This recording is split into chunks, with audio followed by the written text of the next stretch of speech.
আসসালামু আলাইকুম। আজকে আমাদের ডিসি মোটরের প্রথম ক্লাস। ডিসি মোটর সম্পর্কে আজকে কিছু আলোচনা করব, এরপরে ম্যাথে চলে যাব। ডিসি মোটর সম্পর্কে পরবর্তী একটা ক্লাসে বিস্তারিত আলোচনা করব। আজকে প্রথমে ম্যাথ সমাধানের জন্য যতটুকু লাগবে এগুলা জাস্ট আলোচনা করব। আর ডিসি মোটরটা কি জাস্ট এটা সম্পর্কে আলোচনা করব। তো মোটর বলতে কি বুঝি? মোটর হচ্ছে প্রথমে আপনি মোটর ইলেকট্রিক্যাল সাপ্লাই দিবেন।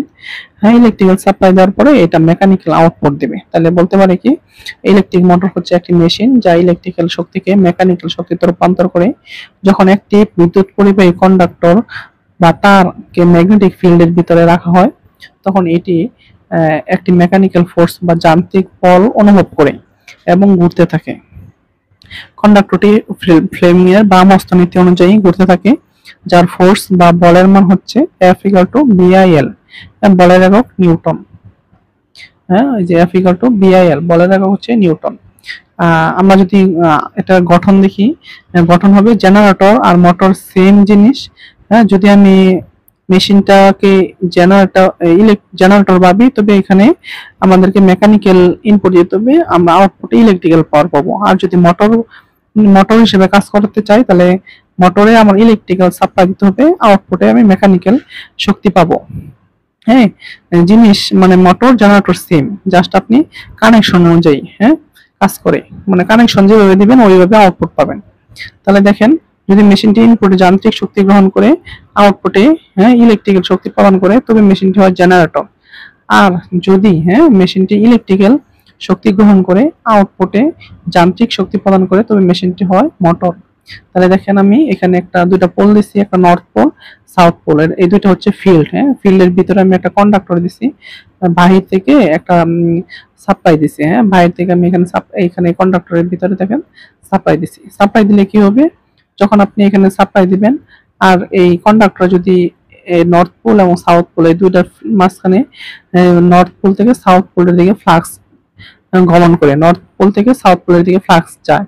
যদি এই দুই পোলের মাঝখানে ফ্লাক্সের ভিতরে এই কন্ডাক্টরটা রাখেন, কন্ডাক্টরটা একটা বল অনুভব করবে এবং বল অনুভব করার কারণে সে চাইবে এই ফিল্ড থেকে বের হয়ে আসতে। কিন্তু এটাকে এমন ভাবে সাজানো বা গঠন করা হয় যেন সে এটা বের হইতে না পারে। তো এই ফোর্স বা শক্তি, এর জন্য সে ঘুরতে থাকবে। যখনই ঘোরা শুরু করবে, আমরা জেনারেটরে দেখছি, যখনই এই আর্মেচারটা ঘোরা শুরু করে, তখনই এখানে বিদ্যুৎ উৎপন্ন হয়।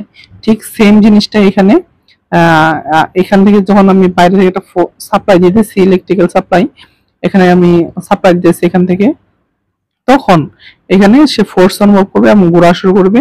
আর যখন ঘোরা শুরু করবে, তখনই আবারই জেনারেটর যেরকম ভাবে বিদ্যুৎ উৎপন্ন করছে, তখন এখানেও এরকম ভাবে বিদ্যুৎ উৎপন্ন হবে।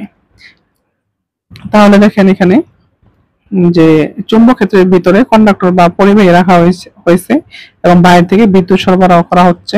এই যে এখান থেকে দেওয়া হচ্ছে কারেন্ট। পরিবাহী কন্ডাক্টরটি চুম্বক ক্ষেত্রের ভিতরে রাখার কারণে, যে এটা হচ্ছে কারেন্ট পরিবাহী কন্ডাক্টর, এটা আমি চুম্বক ক্ষেত্রের ভিতরে রাখলাম, রাখার কারণে এক প্রকার ফোর্স বা বল অনুভব করবে।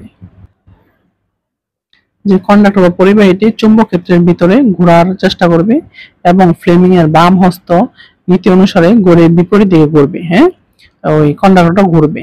2 নং চিত্রে ওই পেজ আমি চিত্র দেখাইছি। চিত্রে এন পোলের অধীনে থাকা কন্ডাক্টরের কারেন্ট ভিতরের দিকে প্রবেশ করে, যা ক্রস চিহ্ন দ্বারা বোঝানো হয়েছে। এস পোলের অধীনে থাকা পরিবাহীর কারেন্ট বাইরের দিকে আসবে, যা ডট চিহ্ন দ্বারা বোঝানো হয়েছে। কন্ডাক্টরগুলো আর্মেচারে সাজানো থাকে এবং প্রত্যেক কন্ডাক্টর চুম্বক ক্ষেত্রের ভিতরে থাকা অবস্থায় ফোর্স বা বল অনুভব করে। এই বলের কারণে টর্ক উৎপন্ন হয়। টর্ক মানে ঘোরার প্রবণতা। এবং এই টর্কের কারণে আর্মেচারটি ঘড়ির বিপরীত দিকে ঘুরতে থাকে। এখানে উৎপন্ন টর্কই হচ্ছে ইউনিডিরেকশনাল টর্ক বা একমুখী টর্ক। একমুখী হওয়ার কারণেই সবসময় একই দিকে ঘুরতে থাকে। এখন একটু যদি আলোচনা করি জেনারেটর আর মোটরের কার্যপ্রণালী। দেখেন, আমরা যখন জেনারেটরে আর্মেচারকে প্রাইম মুভার সাহায্যে জেনারেটর ঘুরাইছি আর কি, তখন আর্মেচার উৎপন্ন ভোল্টেজ ছিল ইজি 5 আর মোটরের ক্ষেত্রে আমরা বাইরে থেকে যখন ডিসি সাপ্লাই সরবরাহ করি, তখন আর্মেচারটি ঘুরে বিপরীত দিকে ঘুরে যখনই মোটর ঘুরতে শুরু করে তখনই জেনারেটরের মতো ভোল্টেজ উৎপন্ন হয়। এই উৎপন্ন ভোল্টেজকে ইবি ব্যাক ইএমএফ দ্বারা, ইবি দ্বারা বোঝায় ব্যাক ইএমএফ, বি তে ব্যাক, ইতে ইএমএফ, তাহলে ইবি দ্বারা প্রকাশ করা হয়। এখানে ইবি হচ্ছে কি phi Z N B by side A, জেনারেটরের যে ইকুয়েশন উৎপন্ন ভোল্টেজের সেম ব্যাক ইএমএফ এর সেম সূত্র। হ্যাঁ, আর এখানে যদি আমি বলি ইবি কে ব্যাক ইএমএফ বা কাউন্টার ইএমএফ বলা হয় কেন, তাহলে দেখেন সমাধান এটা হচ্ছে কি মোটরের ক্ষেত্রে উৎপন্ন ভোল্টেজ, হ্যাঁ, ইবি দ্বারা, ইবি এর দিক, মানে আমি যেখানে ইবি এখানে যে ভোল্টেজটা উৎপন্ন হইলো আর কি, হ্যাঁ, এই যে উৎপন্ন ভোল্টেজটা দিছি ইবি যে phi Z N B by side A, উৎপন্ন ভোল্টেজটা এখানে আমি সাপ্লাই দিতাম কোথায় থেকে, ইলেকট্রিক্যাল সাপ্লাই দিতাম, আর এখানে সাপ্লাই দেওয়ার পরে এখানে একটা ভোল্টেজ উৎপন্ন হয়েছে। সাপ্লাই যে দিক ছিল দেখেন ইবি এর দিক সাপ্লাই ভোল্টেজের বিপরীত, অর্থাৎ যে সাপ্লাইটা আমি মোটরে দিছি আর মোটরে যে ভোল্টেজটা উৎপন্ন হয়েছে আর সাপ্লাইয়ের যে ডিরেকশন আর এই মোটরে উৎপন্ন ভোল্টেজের ডিরেকশন তার অপোজিট বা বিপরীত, এই জন্য ইবি কে বলা হয় কি ব্যাক ইএমএফ অথবা কাউন্টার ইএমএফ, ঠিক আছে, অথবা কাউন্টার ইএমএফ বলা হয় এই জন্য।